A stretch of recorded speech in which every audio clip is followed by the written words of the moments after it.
3박 4일 동안 우리 교육부에서 최선을 다해서 준비했는데 어떻게 지내셨는지 모르겠습니다.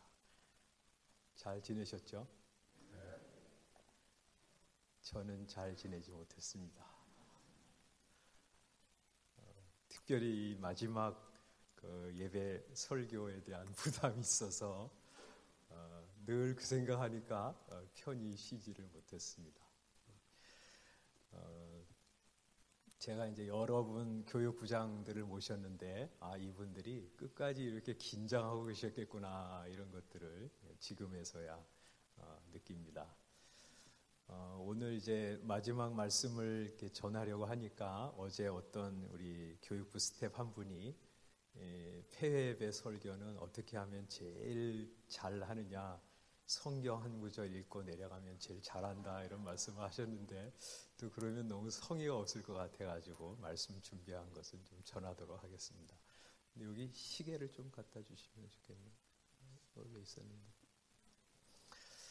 오늘 제목은요, 모든 것을 갖추었으니 오라 하는 제목으로 정했습니다. 아시는 것처럼 이사야 53장은 고난받는 메시아에 대한 예언이고요.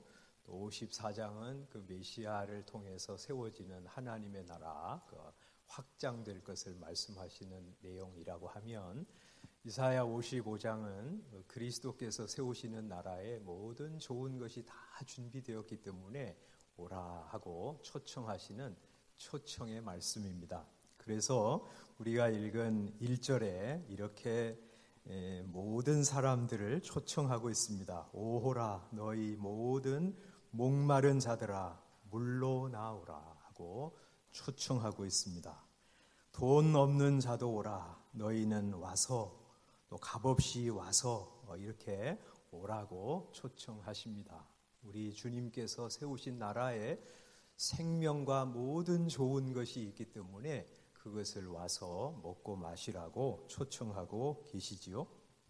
그것을 물이라고 초청하십니다. 물, 우리의 메마른 심령을 촉촉히 적셔 주시는 그런 물. 또 1절 마지막에 보면 포도주와 젖이라고 표현하고 계십니다.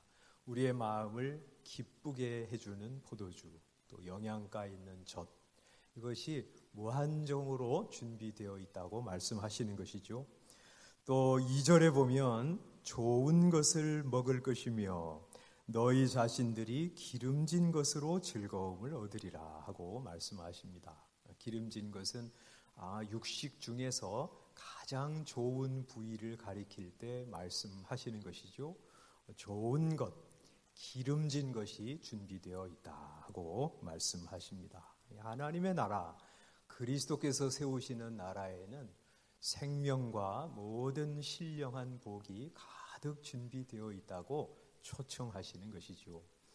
그런데 이 말씀을 보면 조금 이제 문장이 말이죠. 어법에 맞지 않는 문장으로 사용하고 계십니다. 여러분 아시는 것처럼 우리 너무 익숙하게 이렇게 들어서 그렇지 이 말이 문장으로는 틀린 문장입니다. 그죠? 왜냐하면 너희 모든 목마른 자들아 물로 나오라 돈 없는 자도 오라 이렇게 말씀하시면 그 다음에 너무나 자연스럽게 이 모든 은혜를 값없이 거저 먹으라 이렇게 말씀하실 텐데, 여기 뭐라고 표현되어 있냐면 너희는 와서 사 먹으라 이렇게 말씀하시죠. 돈 없이 값없이 와서 포도주와 젖을 사라 하고 말씀하십니다. 제가 이제 우리 교육부 작년 공과를 감수도 하는데 이런 문장은 쫙 수정을 해야 됩니다. 왜냐하면 이게 어법에 맞지 않는 굉장히 모순투성이의 표현이기 때문이죠. 원래 이렇게 해야 맞지요? 돈 없는 자도 오라 이렇게 말씀하시면 너희는 와서 먹되 돈 없이 값없이 와서 포도주와 젖을 거저 먹으라 이렇게 말씀하셔야 맞죠. 아니면 돈을 가지고 와서 사 먹으라, 물도 포도주와 젖도 돈 내고 먹으라 이렇게 해야 맞는 말인데 이 모순된 표현을 하고 있어요. 이 성경에서 이제 해석을 할 때 성경을 읽다가 걸리는 부분이 있으면 그리고 표현이 이상하면 거기에 굉장한 의미가 있다. 이렇게 성경 해석을 배울 때 우리가 공부했습니다. 이상한 표현이에요. 그죠? 맞지 않는 표현을 하시는 것은요, 이사야 선지자가 문장을 잘못 사용하시는 분이어서 그런 것이 아니고 이 두 가지 사실을 다 말씀하시기 위해서입니다. 그렇죠? 우리 예수 그리스도께서 주시는 모든 은혜는 값 없이 베풀어 주십니다. 죄 용서해 주시고 의롭다 해 주시는 은혜는요, 값 없이 베풀어 주십니다. 하나님의 자녀가 되는 권세도 뭐 돈 받고 주시는 것이 아니죠. 그냥 거저 주십니다. 또 예수님 안에 있는 모든 좋은 것, 은혜와 진리와 평강과 기쁨과 안식과 영생, 이 모든 것 그냥 주십니다. 거저 주시는 것이죠. 그래서 여기서 돈 없는 자도 오라고 말씀하시고 값없이 돈 없이 와서 먹으라고 초청하고 계십니다. 그런데 또 하나도 진리입니다. 이것을 사라고 그랬어요. 지불하라는 것이죠. 뭘 지불하라고 하시냐? 뭐 하나님의 나라를 사는 데 있어서 돈 가지고 와서 살 수 있는 것은 아니잖아요. 그 값진 구원, 하나님의 자녀가 되는 놀라운 은총을 어찌 우리 이 땅에 있는 것으로 살 수 있겠습니까? 이 땅에 있는 어떤 것으로도 그 하나님의 은혜는 살 수도 구할 수도 없습니다. 그런데 사라고 그러세요. 이 말씀은 말이죠, 하나님의 나라의 모든 은혜를 받기 위해서 방해되는 모든 것들을 다 내려놓으라고 하시는 말씀이겠죠. 다 버리라고 하시는 말씀이겠죠.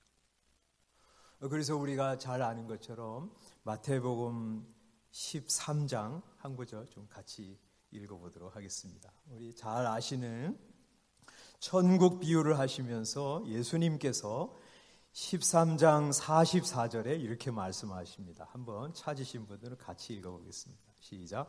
천국은 마치 밭에 감추인 보화와 같으니 사람이 이를 발견한 후 숨겨두고 기뻐하며 돌아가서 자기의 소유를 다 팔아 그 밭을 사느니라고 말씀하십니다. 다 팔라고 그래요.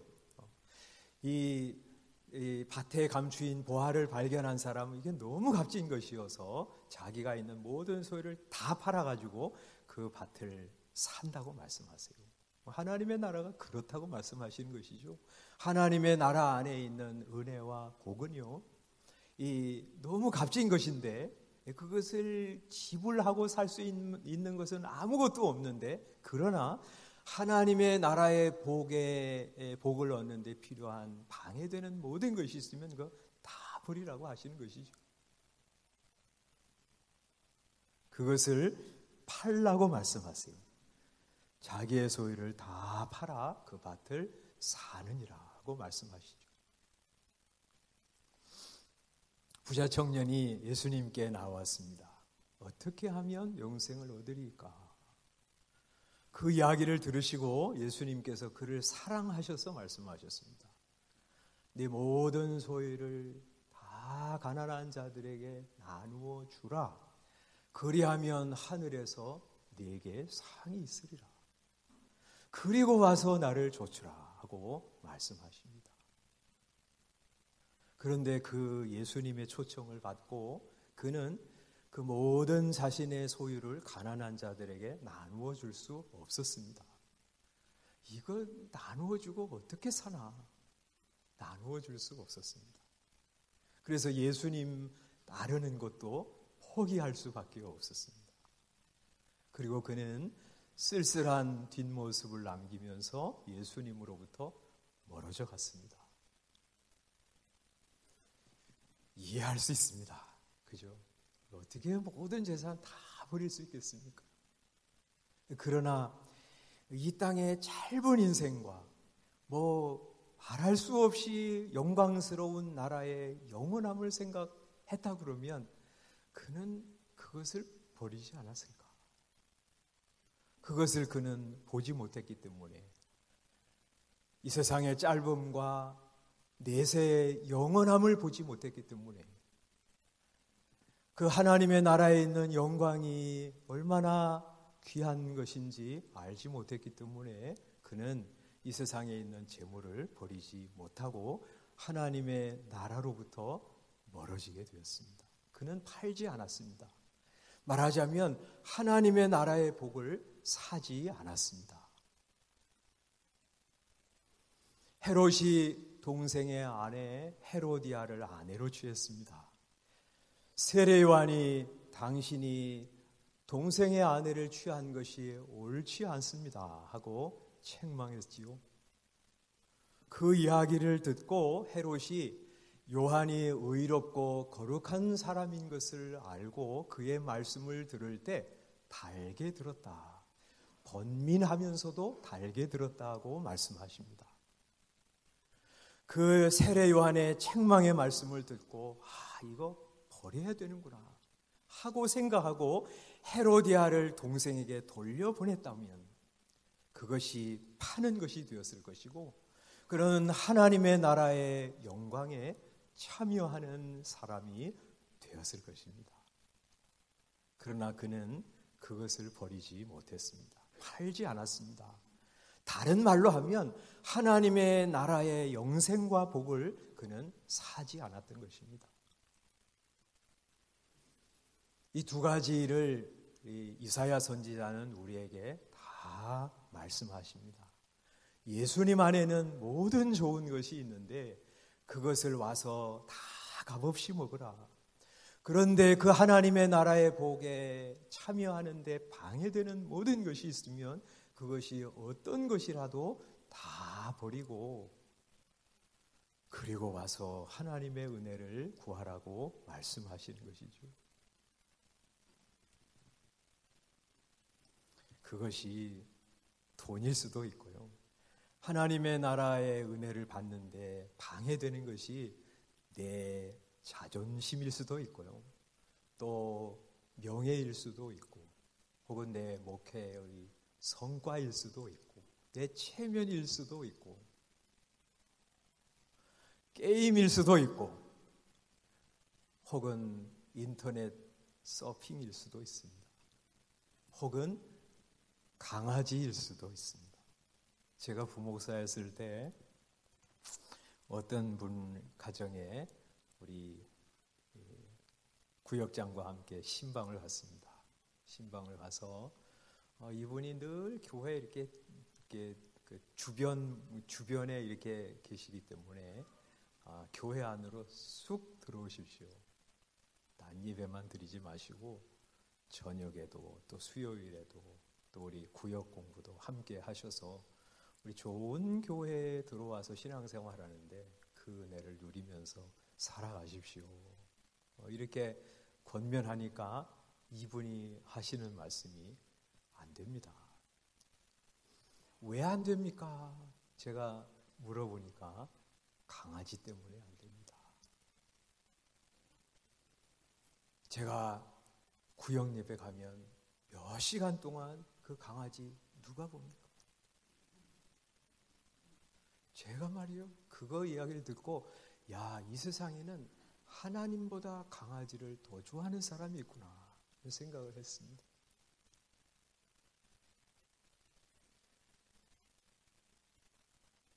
큰 것일 수도 있고 혹은 작은 것일 수도 있습니다. 하나님 앞에 나와 은혜 받는데 방해되는 것이 있으면 그것을 막아서는 것이 있으면 그것을 다 내버리는 것. 그것을 파는 것이라고 말씀하시고요. 그거 팔고 주님 앞에 나올 때 하나님의 나라의 은혜와 복을 사는 것이라고 말씀하십니다. 우리 그거 버려야 합니다. 그것이 어떤 것은 좋은 것일 수도 있고요. 매력적인 것일 수도 있습니다. 다 내버리고 주님께 나올 때 주님은 말이죠. 그것을 하나님의 나라를 위해서, 나를 위해서 모든 소유를 다 팔고 그 보화를 사는 것이라고 여겨주십니다. 강아지를 팔고 내가 하나님의 말씀을 사모하여 하나님 말씀 배우고 은혜 받는 대로 가야지 하고 갈 때 그것을 자기의 모든 소유를 다 팔고 그 보화를 사는 것이라고 여겨주십니다. 제가 대학생 때요, 갤러그라는 게임이 나왔습니다. 재밌었어요. 굉장히 재밌었어요. 그래가지고 막 열심히 했는데, 제가 총신대학에서 그때는 게임 하는 데가 이수역까지 걸어가가지고 하는데 너무 재밌더라고요. 열심히 몇 시간 하고 그랬는데, 어느 날 기도하려고 딱 앉았는데요 말이죠, 비행기가 쫙 내려오는 거예요. 계속 내려오는 거예요, 비행기가. 깜깜한 데서. 그 비행기가 내려오니까 얼른 폭파해야지. 열심히 하고 있더라고요. 그러다 깜짝 놀랐어요. 그리고 이거 기도하는데 방해되는 것이구나 하고 딱 정리했어요. 그런데 이건 별거 아니잖아요, 그죠? 게임 하나 정리하는 게 뭐가 중요하겠습니까? 그렇게 큰 일이겠습니까? 강아지 하나 다른 사람한테 주든지 팔아버리는 게 무슨 큰 일이겠습니까? 그런데 하나님께서는요, 그렇게 하나님의 나라의 은혜를 받기 위해서 나오는데 방해되는 것을 내어버리는 것, 그것을 하나님의 나라를 받을 만한 값어치가 있는 것이라고 여겨주시는 것이죠. 그래서 우리는 끊임없이 주님께 나아가야 합니다. 나아가는데 방해되는 모든 것을 다 내버리고 말이죠. 여기 하나님의 나라의 은혜를 하나님 앞에 나와 받으라고 초청하시면서 2절 중간에 이렇게 말씀합니다. 내게 듣고 들을지어다.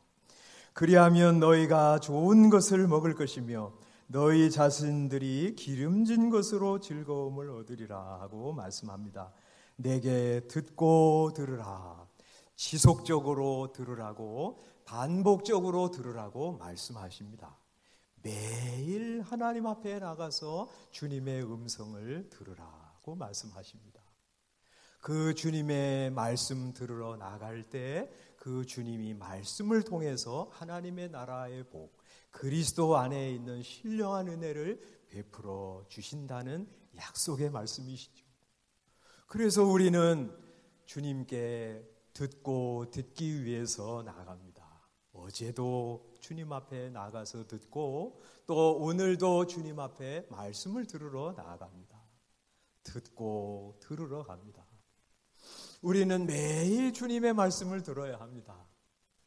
어제 하나님의 말씀의 양식을 먹고 우리가 하루 살았습니다. 또 오늘 주님 앞에 또 나아가서 주님의 말씀을 듣는 것입니다. 어제의 양식을 오늘의 힘으로 삼지 않습니다. 오늘은 또 오늘의 양식이 필요합니다. 그래서 또 주님 앞에 나가서 주의 말씀을 듣는 것입니다. 지지난 세기에 위대한 종이요, 고아들의 아버지라고 부르는, 여러분도 사랑하는 조지 뮬러 목사님이 이렇게 말씀하신 것을 읽었습니다. 내가 매일 해야 하는 가장 크고 가장 중요한 사역은 내 영혼을 행복하게 하는 일입니다. 그는 그렇게 생각했습니다. 이 사람 많은 일을 했어요. 수백 명의 고아들을 먹여 살렸습니다. 요청도 하지 않고 말이죠. 수백 명의 고아들을 먹여 살리고 우리 가르쳐야 되니 우리 거기 교사들과 섬기는 사람들은 또 얼마나 많았겠습니까? 말씀을 전하는 일, 선교회를 운영하는 일, 이분이 하는 일이 굉장히 많았습니다. 그런데 이분은 말이죠, 자신이 매일 해야 되는 가장 크고 가장 중요한 일은 내 영혼을 행복하게 하는 일이다, 그렇게 생각했어요. 그래서 매일 하나님 앞에 나가서 내 영혼을 행복하게 만드는 일에 몰두했어.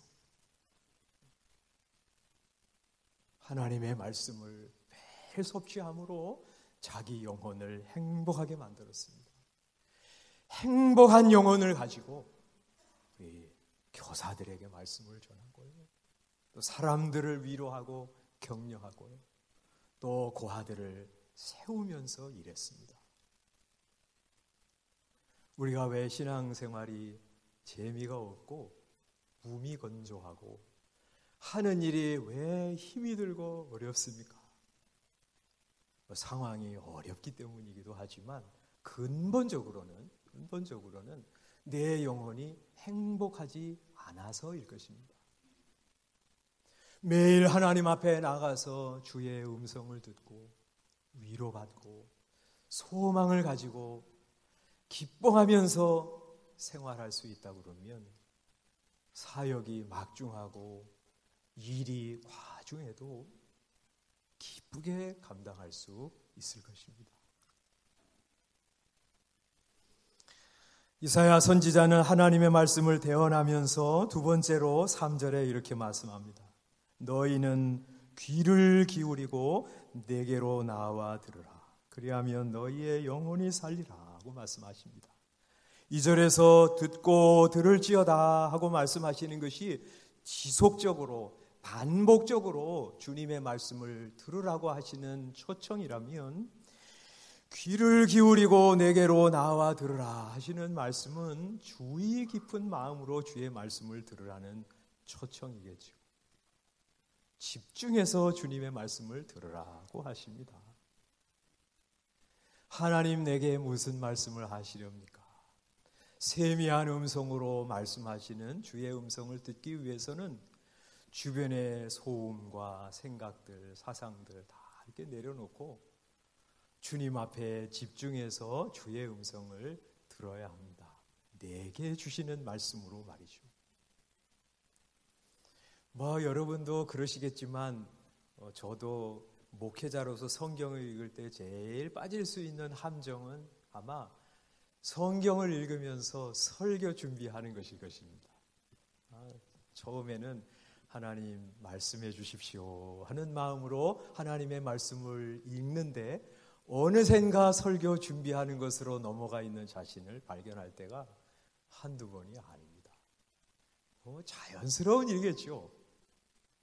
그러나 그것이 하루 이틀, 한 달, 두 달, 1년, 2년 그것이 몇십 년이 쌓이면 하나님께서 정작 내게 하시는 말씀, 내게 하실 것들이 참 많은데 나를 위로해 주시고 격려해 주실 것들이 너무 많은데 나는 하나님의 음성은 듣지 않고 성경을 설교 재료로만 사용하면 하나님은 내게 말씀하시는 기회를 갖지 못하실 것입니다. 내게 책망하실 것들이 많은데 나는 책망을 안 받고 성도들 책망하려고 하나님의 말씀을 읽으면 하나님의 말씀은 그저 설교 준비하는 자료에 그칠 뿐이고 내게 위로와 격려와 힘과 책망으로 다가오지 않으면 말씀을 잘 전할 수는 있을지 몰라도 그것도 힘들겠죠.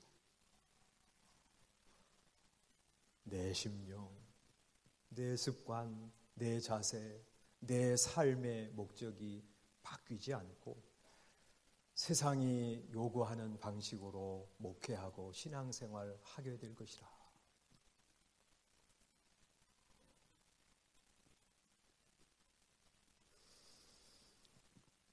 그래서 우리는 주님 내게 말씀하소서 하는 마음으로 주의 말씀을 들어야 합니다. 말씀을 잘 전하는 사람은 말씀을 잘 듣는 사람일 것입니다. 최고의 설교자는 아마 최고의 경청자일 것입니다. 사무엘상 3장에 보면 이 사무엘이 자라가지고 사역자가 될 때 그렇게 성경을 말씀합니다. 사무엘상 3장 19절에 보면 사무엘이 자라매 여호와께서 그와 함께 계셔서 그의 말이 하나도 땅에 떨어지지 않게 하시니 단에서부터 부엘세바까지의 온 이스라엘이 사무엘은 여호와의 선지자로 세우심을 입은 줄로 알았더라고 말씀합니다. 하나님께서 주신 말씀 증거하는데요, 하나님의 말씀이 하나도 땅에 떨어지지 않았다. 많은 사람들을 하나님께 회개하고 돌아오는데 쓰임을 받는 선지자가 되었습니다. 그 당시에 최고의 선지자가 된 것이죠. 그런데 이 최고의 선지자 사무엘이 어떻게 하나님의 말씀을 들었습니까? 우리가 너무 잘 아는 것처럼 하나님이 사무엘아 사무엘아 하고 부르실 때 엘리 선지자의 조언을 듣고 그는 이렇게 대답했습니다. 여호와여 말씀하옵소서, 주의 종이 듣겠나이다.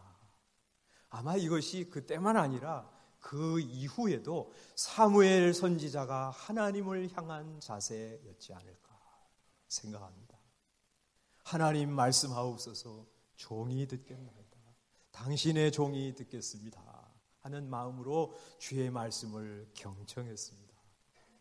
그는 하나님의 말씀을 경청하고요, 그 주님의 말씀을 받아서 온 이스라엘 가운데 나가서 하나님의 말씀을 전했던 것이죠.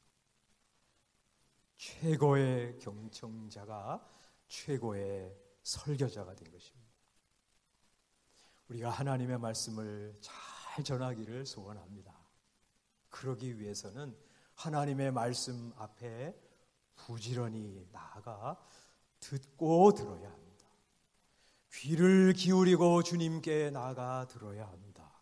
그럴 때 하나님의 말씀을 통해서 그리스도 안에 있는 신령한 은혜를 받아 심령이 행복해지고요.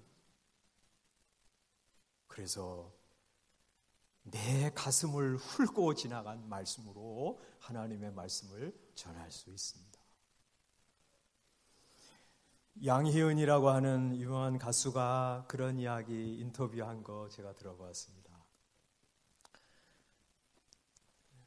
그는 이렇게 말했습니다. 저는 제 가슴을 훑고 지나간 노래가 아니면 노래하지 않습니다. 제가 그 이야기를 들으면서 이게 나에게 하나님의 말씀 앞에 선 나에게 하시는 말씀이구나 하고 들었습니다. 내 가슴을 훑고 지나간 노래가 아니면 노래하지 않는다고 하는 이 가수의 이야기를 들으면서요, 내가 은혜 받고 내가 위로받고 내가 책망받은 말씀, 내 가슴을 훑고 지나간 말씀을 전해야 되겠구나. 입에서 나간 말은 귀에까지 도달한다고 합니다. 마음에서 나간 말은 마음에까지 도달한다고 합니다. 성령께서 내게 말씀하시는 거 내가 그 앞에 무릎 꿇고 간절한 마음으로 사모하여 듣고 내 양식으로 삼으면 그 양식 삼은 것 가지고 성도들에게 하나님의 말씀을 전할 때 그것이 성령님의 역사와 함께 성도들의 삶을 위로하고 격려하고 책망하고 변화시키는 원동력이 될 것이라 생각합니다.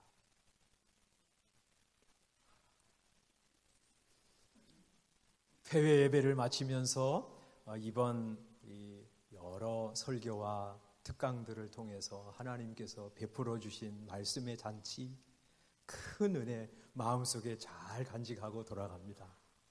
이제 하루하루의 삶을 저도 여러분도 살아가실 것입니다.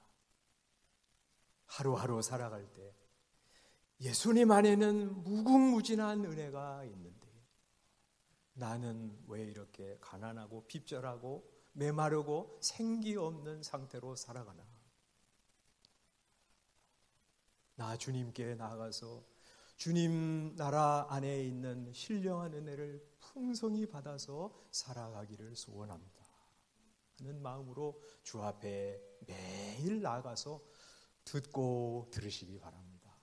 귀를 기울이고 주님께 들으시기 바랍니다. 그래서 여러분의 영혼이 매일매일 하나님의 말씀과 하나님과의 교제로 인해서 즐거워하고 행복하고요. 그 행복한 마음을 가지고 기쁘게 사역하여 아름다운 열매가 저와 여러분들의 사역 속에 맺혀지기를 주님의 이름으로